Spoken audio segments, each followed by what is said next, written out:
Okay, Damaris, if you can jump to the next slide. Welcome everyone to the Rural Health Transformation Program public webinar. We're excited to have you here as we work together to design this program and hopefully launch it starting next year. Couple of housekeeping tips. Feel free to enter any questions in the chat. We have chat monitors who will be able to answer those comments. And also, we have reserved time later in this meeting or this webinar, excuse me, to have open live Q&A. So those are the two channels in which we will be having Q&A questions answered. This webinar is being recorded, and the slides will also be posted along with the recording on our webpage within the next week. And for live captioning, feel free to use and click the CC button at the bottom of your screen. Next slide. Here's the agenda for the webinar today. We have our welcome and housekeeping already squared away. We have two co-presenters today with us. We have Claire Pierce-Roble, Director of the Division of Health Policy and Analytics, and then Steph Jerem, Director of the Office of Health Policy, who will walk us through the background and application to CMS, Centers for Medicare and Medicaid Services, and then also the proposed implementation timeline and next steps for OHA and the public. And we will end the webinar with a discussion portion and a Q&A session. Next slide. Here is a preview of the discussion questions. We're really interested in hearing from the public on these three matters and anything general as well. And we'll be, again, monitoring the chat to include some of those questions in the Q&A section. Okay, I'll pass it off to Claire to get us started. Thanks, Yudi, and good morning, everyone. As Yudi said, I'm Claire Pierce-Roble. I serve as the Director of Health Policy and Analytics here at OHA. And I'm going to review some of the background on this program before Steph gets into the details of what we've proposed in our application to CMS. Next slide. To ground us here, this grant program was authorized under H.R. 1, the Trump administration's federal budget reconciliation bill. This is a one-time funding opportunity that makes available funds to states to advance rural health transformation. And CMS, or the Centers for Medicare and Medicaid Services, is the federal agency charged with implementing the program. So as I mentioned, we submitted our application to CMS, and it is currently under review. We expect a response to that application by the end of this year, as the H.R. 1 law requires CMS to make those funding announcements by December 31st. I would just note that there are a number of limitations on the funds that are intended to ensure that the state is not duplicating other federal funding sources for Medicaid reimbursement. Specifically, the funds cannot be used for reimbursable services, and we'll speak a little bit more to that and happy to answer any questions. And for that reason, we do not consider this funding to be a replacement to offset the H.R. 1 Medicaid cuts, which are happening at the same time as this funding is potentially coming into the state. Next slide.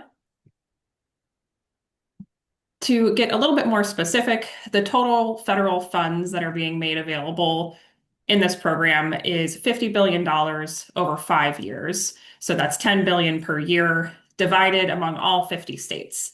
And half of that funding will be distributed equally among approved states. So that's 50% baseline funding. We would expect, if we are approved, if our application is approved, Oregon would receive $100 million annually as that baseline funding.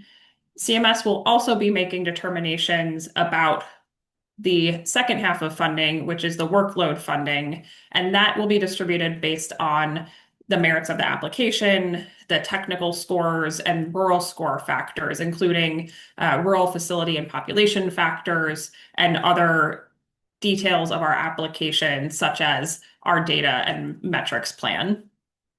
Next slide. We have been at OHA planning for this award and the application before even the notice of funding opportunity was released. So this law passed in July, and in August we started our public comment period. So I know many of you have been engaged either in our prior public forums, in the surveys that we released in August and in October, and hopefully you have seen and will speak more to the solicitation that we currently have open for potential awardees. We received more information from CMS in September through that notice of funding opportunity, which provided specifics about the requirements for this award, including some of those limitations I mentioned, and some of the specifics about how the applications will be scored. And so we worked between September and the first week of November when it was due to ensure that we continued to conduct public engagement. We conducted tribal consultation to inform the application, but it was really a tight deadline, which is why we are intending to, through this webinar and other engagements, continue to inform the public and hear your feedback about how this program can be implemented if Oregon receives this award. As I mentioned, we're expecting those awardee decisions by December 31st. And then once we have an understanding of the magnitude of the award and any requirements, terms and conditions, et cetera, we will be using that information to draft and release requests for application, which we'll be discussing as well as part of our distribution plan. We expect to make that request for application public in the first quarter of next year, so in early 2026. Again, is going to be complexity in the requirements and terms and conditions, as there always are in federal awards. So we need time to ensure that we understand it and are partnering appropriately to ensure compliance and getting that information out to everyone else. We expect to make those awardee decisions then for the state application by quarter 2 of next year. And then the award period would start in the second half of next year and would continue through the full 5 years of the funding opportunity. Next slide. I'm going to give a high-level overview of the framework and the initiatives that we included in our application. And then Steph, as I mentioned, is going to go through the distribution plan. So on the next slide, you can see that we have included in the application 5 different initiatives that were informed by the community engagement that we engaged, community engagement and feedback from those engagements in the August, September, and October timeframe. We are dividing into 4 state-led initiatives, the first 4 on the left side of your screen. So regional partnerships and system transformation will be focused on building rural regional networks and shared services.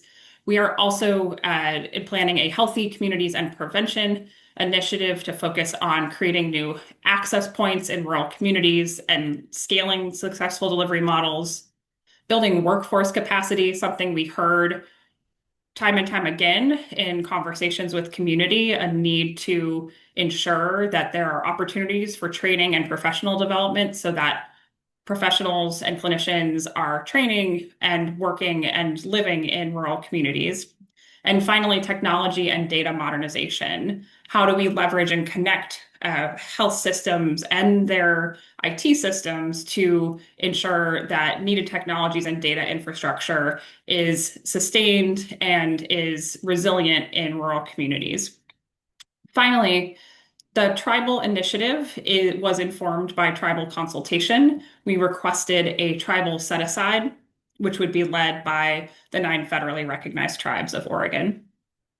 The next slide will give a couple of examples about what we mean in each of these initiative areas. So in our surveys, we asked the community to identify what are the types of solutions that may already be happening or solutions that have been identified to address really recalcitrant problems in rural communities when it comes to healthcare access and outcomes.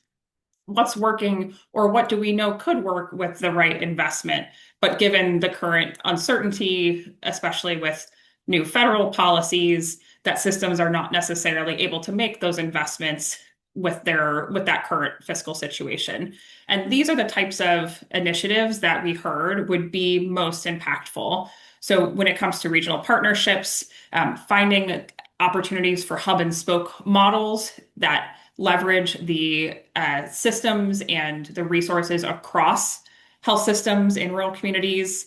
We heard from in the healthy communities and prevention space that there needs to be much better behavioral health integration and chronic disease prevention, which is disproportionately impacting rural communities.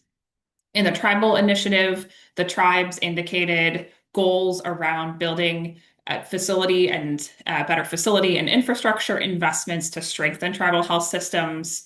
In technology and data modernization, examples include things like AI-enabled tech solutions or ensuring closed loop referrals when when providers are referring out to, for instance, community-based organizations to meet social service needs or other needs of those communities.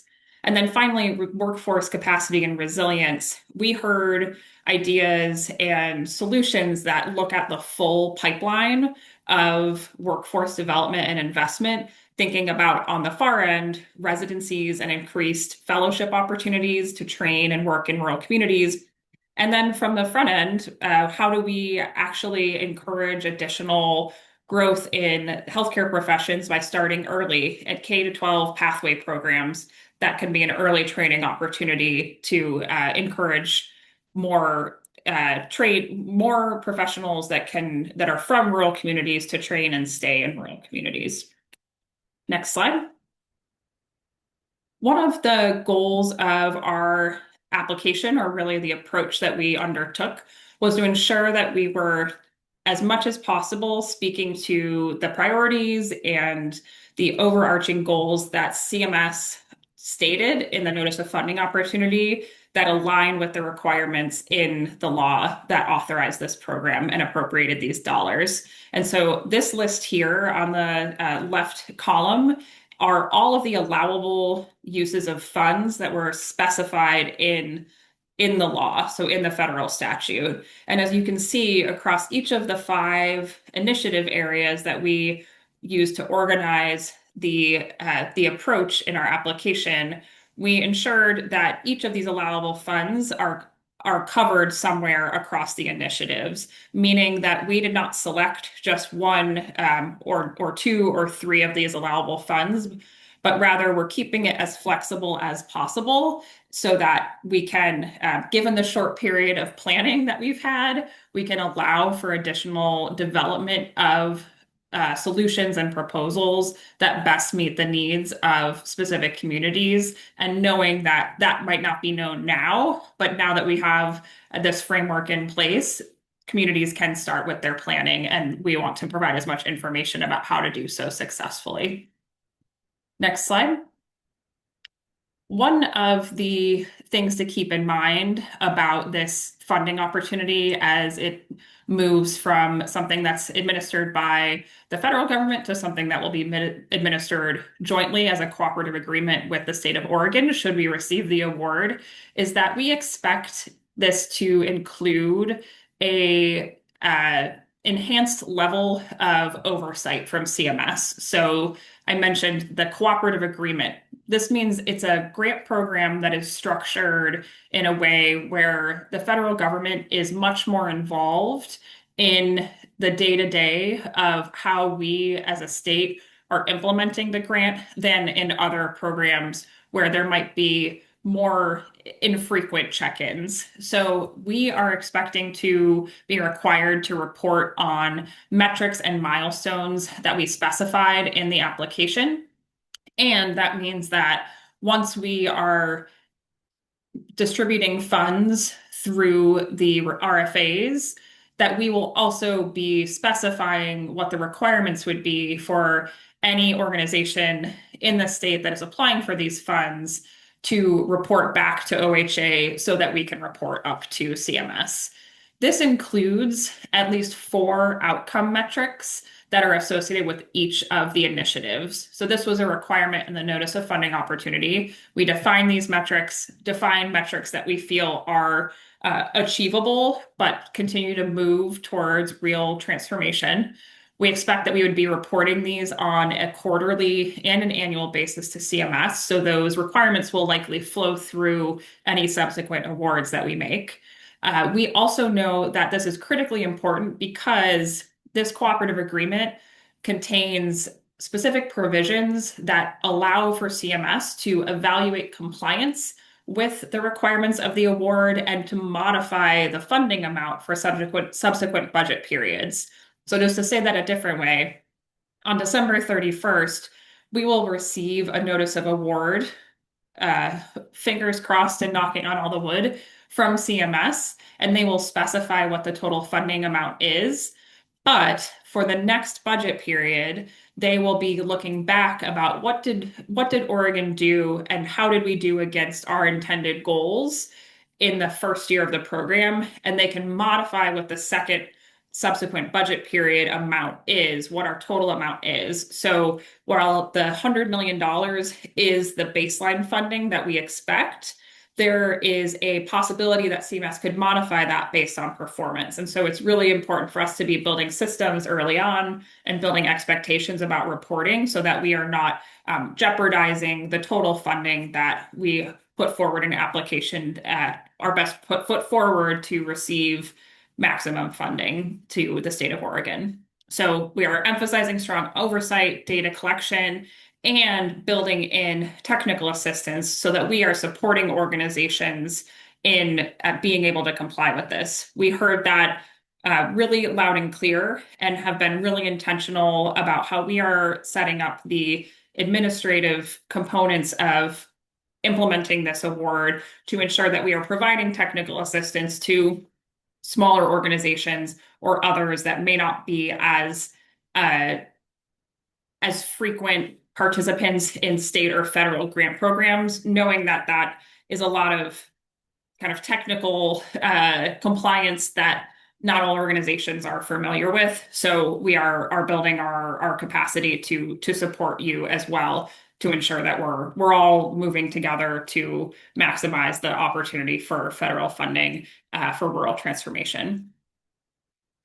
Finally, before I pass to Steph, we are planning on the next slide, convening, or rather leveraging the current advisory body that is convened by the Office of Rural Health, which is the Rural Health Coordinating Council. This is a statutorily required body. It consists of healthcare provider organizations, consumers, healthcare leaders, and we are intending to utilize this existing body to advise on matters related to the rural health transformation activities. And so we will continue community engagement efforts such as this and more direct engagement, but we do intend to utilize that existing coordinating council as an ongoing advisory body and to ensure that we are implementing this program using the body that is already well positioned to represent rural voices. With that, I will pass it over to Steph. Thank you so much. Hi, everyone. My name is Steph Jerem. I use she, her pronouns, and I'm the Director of the Office of Health Policy in OHA. I am going to share about the distribution timeline for funds and our general implementation plan. Next slide, please. We have broken this work into 2 phases. The first phase covers the first 2 years of the 5-year program and consists of 3 pathways for fund distribution. So the first is through Catalyst Awards, what we've called them. This will be a request for application process early in quarter 1 and 2 of 2026. We will get to more information on the timeline. And we anticipate that applicants will be expected to apply across initiatives for the most ready-to-go projects that can be implemented within those first 2 years. So these awards will be intended for a very select set of projects, such as new residency oh, sorry, that's the immediate impact. Sorry, I skipped around on my notes. So the Catalyst Awards will be these ready-to-go projects that could be implemented within the first 2 years. This will be a grant process. We also intend to provide upfront targeted technical assistance to any interested applicants to support them through that RFA process and ensure the development of complete, aligned, and compelling applications to the Catalyst Awards. The tribes will also be invited to apply for additional funds under these proposed initiatives as well. The second way that we will be distributing funds in this first phase will be through immediate impact awards. These are direct grant awards for a small select set of projects, such as new residency programs that will have significant and immediate impact across all of rural Oregon. There will not be a separate application process for these immediate impact awards, but this will be another way to get funds out quickly and to have an impact across the state.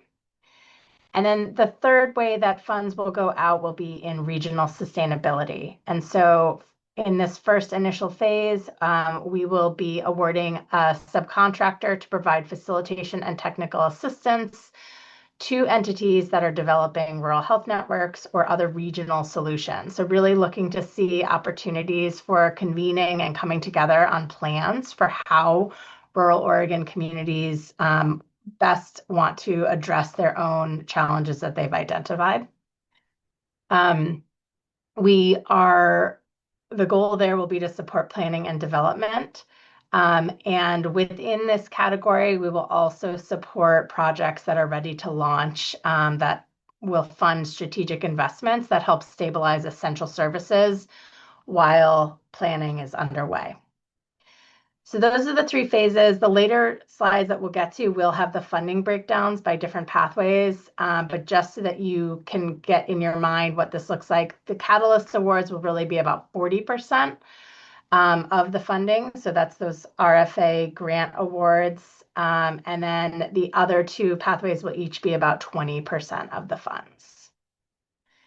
We have not yet reached the point of deciding to what degree we're going to weight different populations in our scoring rubric for any Catalyst Awards, but we do expect ongoing partner conversations and engagement to help scope what that rubric will look like.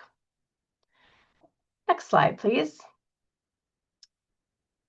Phase 2 we're going to try to mirror the initial phase. We don't want to create additional layers of work, but we'll incentivize true transformation. This is a key component of what CMS has laid out in their expectations for states, is that we're really driving towards transformation and not funding, existing business as usual wherever possible. So we really want to support increased expectations related to ongoing regional alignment and sustainability. So this will shift in the later years to a competitive Catalyst Award.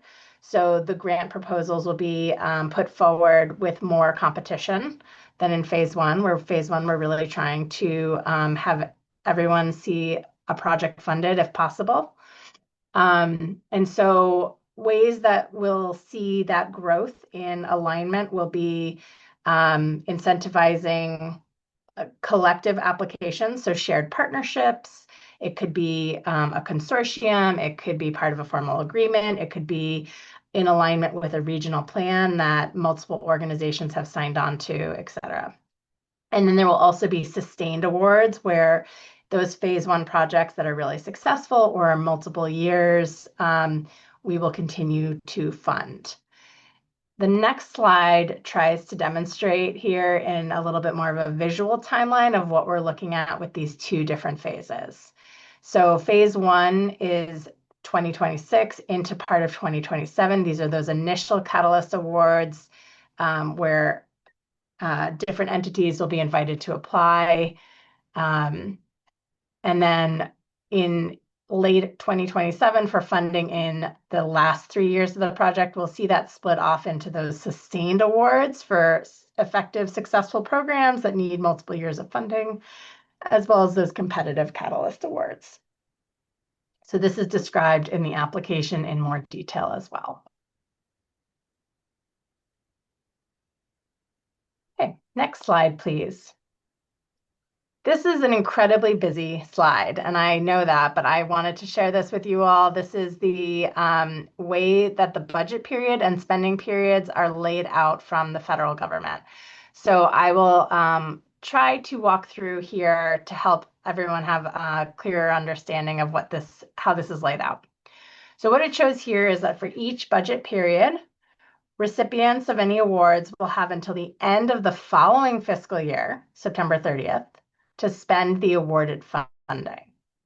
However, there's no new activities that can be proposed once the budget period ends, but you can still access the funds. And so what that looks like is paying for activities that were approved in the original budget period. There is a longer time frame to actually spend the dollars, but it can't be for new activities. So as an example, budget period 1 technically starts December 31st of 2025. So the end of this year, which is when we're supposed to have the announcement of what the award will be. That budget period spending goes through 21 months. So it's through September 30th, 2027. You can see that light blue first row here. The subsequent budget period starts October 31st of 2026. And so that one will then carry forward for 2 years as well. And so each year you'll see a reopening on October 31st of the fiscal year for the budget period. So barring the first year, which is shorter because of where we're at right now, generally recipients will have about 23 months to spend awarded funding for each budget period. However, CMS will use the time before the start of a new budget period to assess how we've done on our metrics and any reporting to recalculate what that next budget will be. And so it will be important for us to accomplish and achieve progress in the first spending period in order to receive subsequent funding as well. So I realize that's probably clear as mud to a lot of people. This has taken us a while to try to make sense of, but I think the key points here would really be to say the activities have to be for the first year. We're looking at a federal fiscal year, so activities are supposed to be occurring before September of this upcoming year, but you will technically have longer to expend the funds that are awarded. And at the same time, we'll launch into the second budget period while you're still spending down on first year. Federal government has been really clear that this is not considered a carryover, if folks are familiar with that terminology. And so we cannot consider this carryover. It is for first year activities, and then we move into second year activities. Okay. Next slide, please. So in our budget that we had to put forward to the federal government, each state was asked to apply with a hypothetical $200 million budget per year. Only half of that, 100 million, was considered non-competitive. And so we wanted to share here this distribution of the funds across the different initiatives to understand that this is how we laid it out, assuming Oregon would get the highest award amount possible. But as we know, CMS could adjust our funding down in this first year and then also every year thereafter based on state reporting and outcomes. And so you'll see here there's certain consistencies, so the regional partnerships stay steady the whole time. We also know from our tech and data folks that some of the investments for tech and data will take some time to identify, to do some self-assessments, and to get on board to purchase equipment and to go through procurements. And so you'll see, for example, in later budget years, the amount goes up in the tech and data areas. And similarly, we see a little bit of a decrease in healthy communities where we're hoping to launch a lot of really great ideas that we've seen come in the early time period. We know that a lot of you are already ready to go with really excellent programs and projects and new investment ideas, and so want to support that right off the bat. And then that may decrease in later years in order to support technology purchasing. And tribal will remain steady throughout at 10% plus admin. Next slide, please. Just to offer this in another way, those 4 initiatives are distributed across these ways that we're releasing funds. And so as you're thinking about ways that your organizations may benefit from funds, we just wanted to call out the way, the proportion of where the funds are currently budgeted to be distributed. So you'll see that Catalyst Awards, so that is the RFA, the request for applications as it relates to grant funds, that's about 40%. And then the immediate impact direct awards from the agency will be 20%, with another 20% for regional sustainability, convening, stabilizing, and facilitation of regional planning. Okay, and with that, I believe I'm turning it back to Yudi to take us through the last piece before we get into Q&A. Yeah, thank you, Claire and Steph. Before we get into Q&A, at which point we'll answer some of the questions in the chat verbally, we wanted to share next steps for this program and for public engagement. As many of you may be aware, we have an intent to apply survey that's out and live on our website. The purpose of the survey is to support planning for the upcoming request for application slated for early 2026 launch. This information will help us further define the eligibility criteria for the RFA and understand what project concepts are out there. It is non-binding, and formal applications for the request for application will be announced again in early 2026. Many organizations did provide public comment to OHA in August, September, and October. But if they're still interested, we recommend that these organizations complete this intent to apply survey, since CMS has released additional guidance since that public comment period. And OHA has also finalized additional details about the program design as it was submitted in the completed application. The survey will stay open through December 11th, 2025 this year, and all that guidance and information can be found on our website. We're also planning a January webinar to continue communicating and conveying with the public, and the date and information will be forthcoming. Next slide. Another way to stay connected is through signing up for our RHTP listserv. That sign up field can be found on our website. We're intending to use this as a way to stay engaged with the public through a regular newsletter, and also use that channel to provide any updates on the program.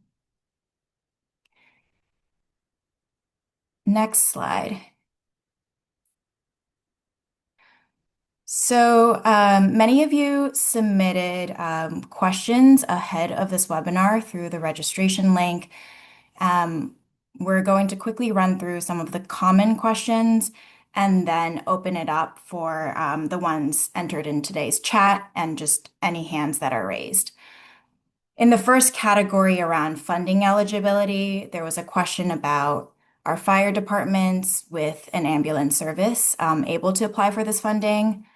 In our application, we stated that organizations providing emergency medical services are potential partners. To note, and as alluded to earlier, we're still designing and planning the eligibility criteria, and the intent to apply survey results will help inform those decisions. There was another question about nonprofit status. There is no express exclusion of organizations that do not identify as nonprofits. A third question about whether association or organizations can apply for this money and then pass some of that on to the organizations they serve. Broadly speaking, grantees can choose to partner with other organizations and allocate a portion of their funding to those partners, so long as the activities support the project's intended outcomes and all parties comply with program restrictions and requirements. Now, on to use of funds.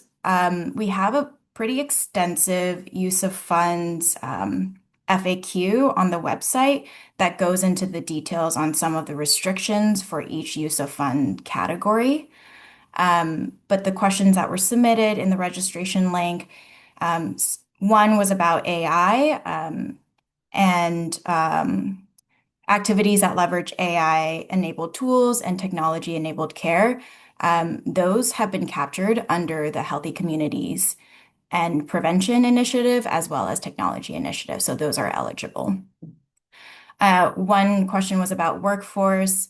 At-large workforce activities apply to a broad range of providers, including nurses, traditional health workers, and non-physicians. One thing to note here, members of the workforce who benefit from recruitment and retention activities under this program must make a minimum 5-year commitment to service in rural communities. And the details of that are laid out on the website under the FAQs. All right, now the question category of goals and strategy. There was a question about patient access and how OHA Oregon is prioritizing that. I would say at large, improving access and outcomes is one of the 5 anchor strategies of our rural health transformation plan. And you can see that reflected across the initiative categories, whether that's creating new access points or increasing workforce training, investing in telehealth, and harnessing other technologies. The goal is to have these activities mutually reinforce the larger aim to increase access in rural communities. There was a question about in what ways is OHA prioritizing organizations that stand to lose the most Medicaid funding? Claire touched on this earlier. We recognize that this work is happening against the backdrop of a shrinking federal funding landscape. And we are, again, in the process of refining the eligibility criteria and the selection rubric for the RFA. Our goal is to maximize federal dollars, and Medicaid providers can participate in this program, but the proposed activities, cannot supplant existing reimbursable services. And furthermore, CMS has made clear their intention that RHTP funding is not intended to offset any Medicaid cuts. On to initiatives and activities. There was a question about opportunities for school-based healthcare and school-based services. Yes, activities focused on health services and school settings are proposed use of funds under the Healthy Communities Initiative.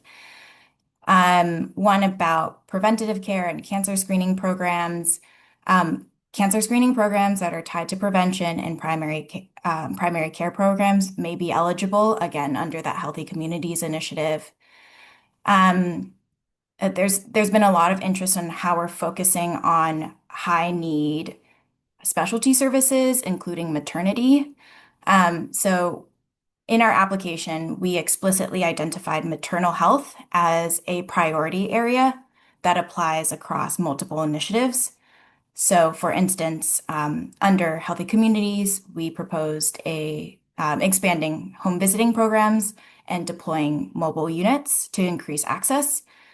In the regional solutions or in the regional partnerships initiative, we're looking to gather partners in coming up with regional solutions that can address maternity deserts and struggling OB programs. Let's see, I'm just making sure I cover all those questions. And And one thing to note for the Catalyst Awards, that RFA, we will be requiring applicants to demonstrate that their activities serve at least one population of focus.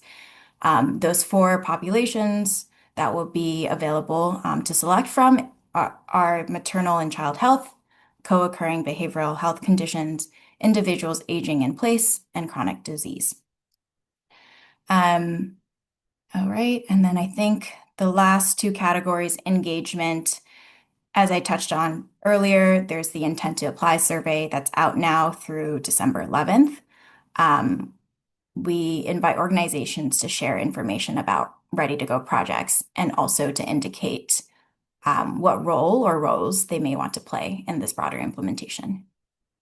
And then timeline, I think we covered all of that. All right.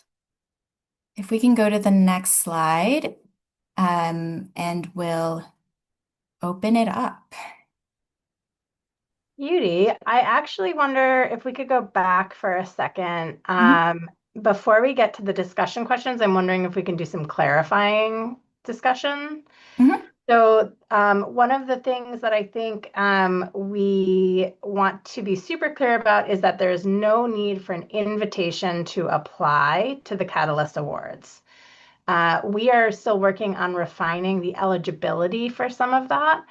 But at this point, we don't have restrictions on who could apply, which organizations. The most key piece is that you are serving folks in rural Oregon, and that there is a health component to it.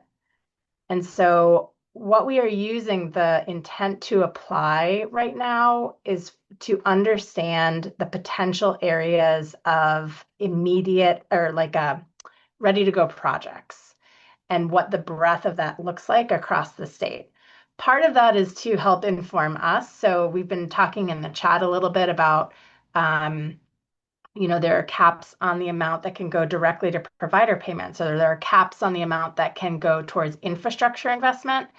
And so if we're seeing in the intent to apply that everybody's looking for an investment in their infrastructure, we'll need to shape the RFA to be able to more clearly limit what that will look like in the state so that not everybody is trying to go for this one specific type of award. So we're really trying to understand what the needs are from the community and which ready to launch projects you all have ready to go. If you don't know yet, that's okay. We are trying to get technical assistance ready to go. We have some great partners that are on right now that we're trying to build an ability to quickly support technical assistance, whether that's for some self-assessment of an organization to say, okay, I need to understand what exactly is in this, what are my opportunities, what are the needs we have as an organization, where are we most ready to go to be able to apply for some of the funds in year one. And so I just wanted to be really clear that the capacity building, the Catalyst Awards are going to be open to all organizations at this point to be applying. If that's limited, we're going to let you all know as we refine it further. The immediate impact awards are not competitive and are really for very specific things. Our example here would be like funding residency programs. So we know where in the state in year one we're ready to go and we could support that. And so we want to invest as a state that'll benefit all of rural Oregon. So that should be a little bit more helpful. Okay. Hopefully that was helpful. If there are still questions on that, you can feel free to continue in the chat.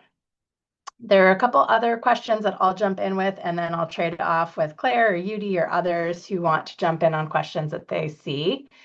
So one of the questions I saw from early on was about how do we see independent critical access hospitals engaging in the regional partnership initiative?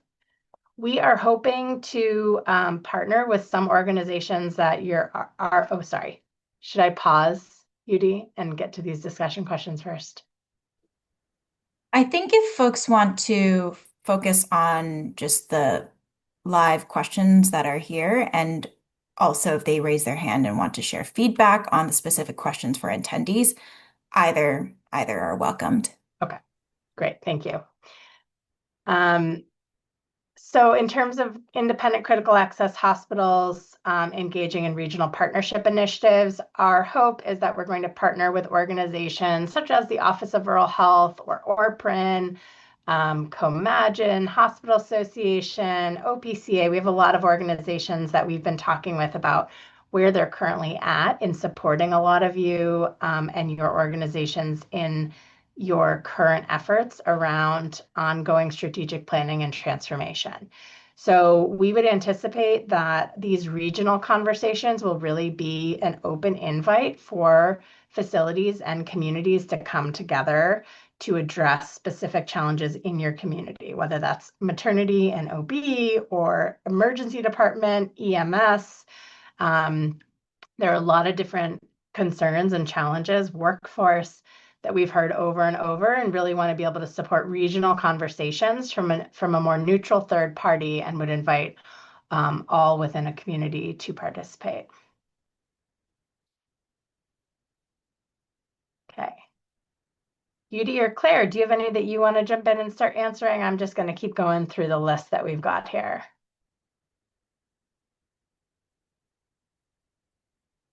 No? Okay. One of the things I think Judy mentioned already, but in terms of initiatives, metrics, overlap and interaction with things like public health modernization or other agency required metrics, we really did try to make sure that we are utilizing existing areas of data collection wherever possible. And so that is reflected in our plan and will be it'll continue to be a component of what how we're organizing this in the future. In particular, we've talked about this, Claire spoke about this, but it is a cooperative agreement, which means that the federal government does have a say in how or what data collection might need to occur in the future. So I do just want to say that it's our intent to try to minimize that administrative burden, but there is a possibility that the federal government could ask for specific data to be collected on top of what we have proposed. Okay.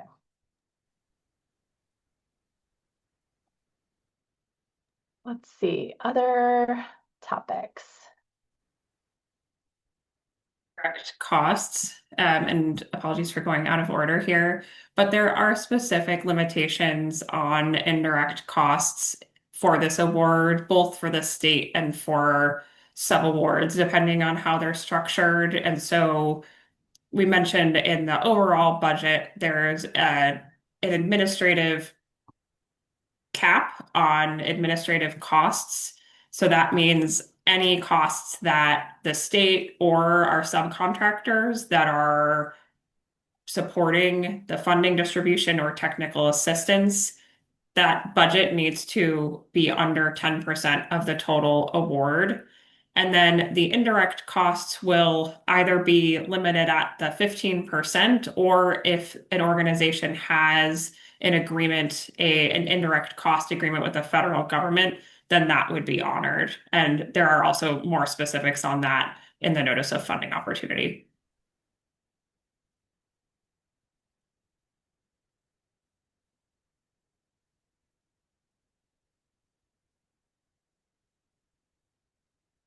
I see Chelsea's hand up.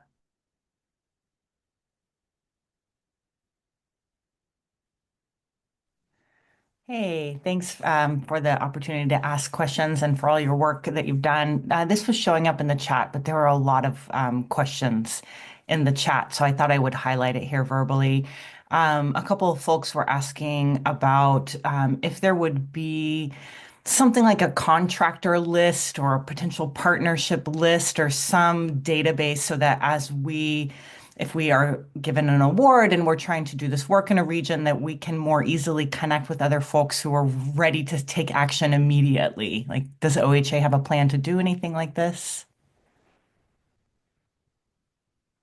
Sorry, Chelsea. So In terms of, you were asking about a specific contractor list for organizations to access? Yeah, like a partnership list or a like there was a physician who Yeah. was like, I'm an individual, I'm not going to apply, but I would love to consult, or another CBO is like, how do we know if there's some partner? And so some connecting tissue for us. Yeah, that's a great idea. I think that especially as we start to see the intent to apply survey information come in, it's helpful for us to start to get a picture of the activities happening. I think um, some of what we're hoping to do would be to be able to support ongoing technical assistance for organizations across the state, and especially within certain categories, whether that's learning collaboratives or other ways to bring those folks together. And so I think I could imagine two ways of that showing up. One would be technical assistance across the state for organizations, whoever's putting forward, we'd like to buy a mobile van. Perhaps we can support group purchasing, or how are you going to implement this, or what does that look like? What do you need to consider? But then separately, we could also, for the regional efforts, we could say, here's who's applied in your region. These are the types of projects. How would these work together? In year one, because of the shortened time frame, it's going to be hard for us to do some of that knitting together that I think we really do want to see in later years. So I think we're on the same page about wanting to build towards that, but also don't want to restrict folks from moving their projects forward if it's not all connected quite yet. But I really like that idea. We'll think about how we can do that. And Steph, the one thing I would just add, which I think is related to some of the questions about eligibility for applying, as Steph noted, we expect to put some additional parameters around that eligibility on top of, do you serve people in rural Oregon? And I will say that with this funding opportunity, the state has received lots of inquiries from vendors, from IT solution companies, et cetera, that are submitting proposals for potential solutions that could address some of these needs and gaps. I don't anticipate that we would be necessarily directly funding vendors, but we would be interested in helping with that matchmaking, right? If communities are submitting proposals and receiving funding to implement something and make those purchases, that we could help with those connections. So I think that's also a way that we can think about how to facilitate those through technical assistance and other partnership opportunities, connections with solutions that already exist.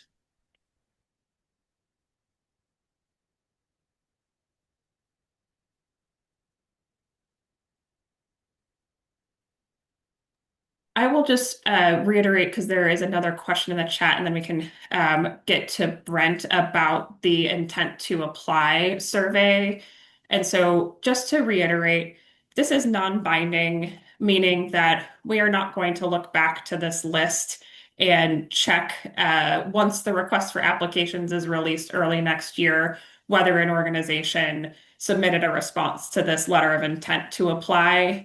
However, this really does help us as a state. We are in the same boat as many of you, trying to build a system to operate this program. And so this information just helps to inform us as we are drafting some of the specifics around that request for application. It helps us to understand what types of organizations are interested, what's the type of projects or the magnitude of funding that would be needed to support those projects, so that we can get a little bit more specific about the distribution formulas, et cetera. So just wanted to make sure it was clear that we are not looking for the final version of your application in that survey. It is really just informative at this point, and we appreciate folks participating in that. Brent? Beth, thanks for your time. This has been really helpful for me. I'm quite a ways behind on this, and that's probably my fault more than anybody's. So, is there going to be like examples of things that we can put the grants in for, so that we know, like, because we have our own ideas. I just broached the subject with some of my staff, and about some ideas that we might have, but obviously we don't want to spend a bunch of time if it's not something that would be even on your radar at OHA. So thanks again for doing this and really appreciate it. Yeah, thanks, Brent. I think we are trying, especially in year one, to support organizations and other partners in self-identifying your greatest need. If you need help or support in that, that's what we want to provide technical assistance in as well, to be like, what would make the biggest, impact in a short term in our community or for our clinic or whatever organization you may be. As Claire mentioned, we may have some further restrictions, and there are some very specific use of funds and non-allowable use of funds that are in the notice of funding opportunity from the federal government, which we also have on our website, but can point you all to as well. And so that would be the most limiting factor. And then I think in addition, we as an agency, we haven't put this into any language yet for what the RFA looks like, but we really are building towards sustainability wherever possible. And so projects that are demonstrating a movement towards greater sustainability will also be something that we will definitely want to be supporting across the state. I think we're all aware of some of the, looming unknowns of the next few years. And so really want to support organizations that are, being thoughtful wherever possible about what that means for workforce or recruitment or technology or other investments. I'm actually wondering, Damaris, if you could go back to, let me see what slide this is, the slide slide 11, the initiative activities. I think that'll also be helpful to look at. Our application, which I'm sure you don't have time to read through entirely, but the application does also share the types of examples of what we've put forward within these initiatives as the example use of funds that we anticipate communities putting forward.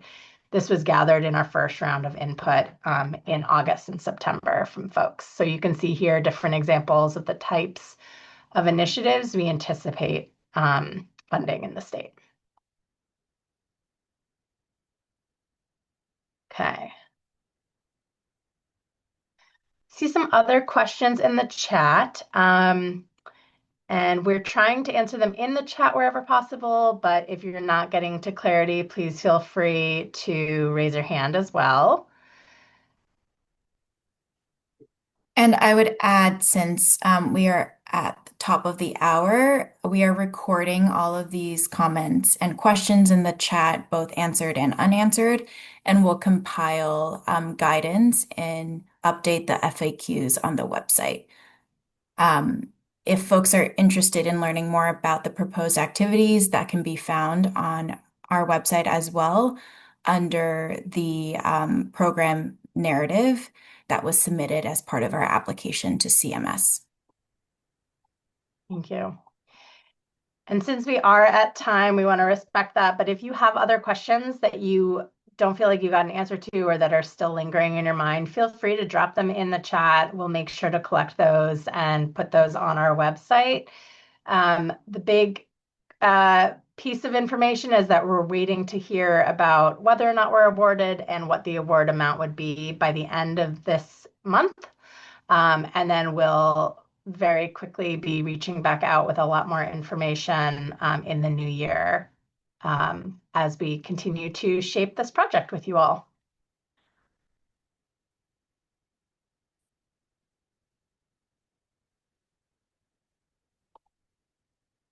Great. Thank you all so much for being here. Really appreciate it. Thank you.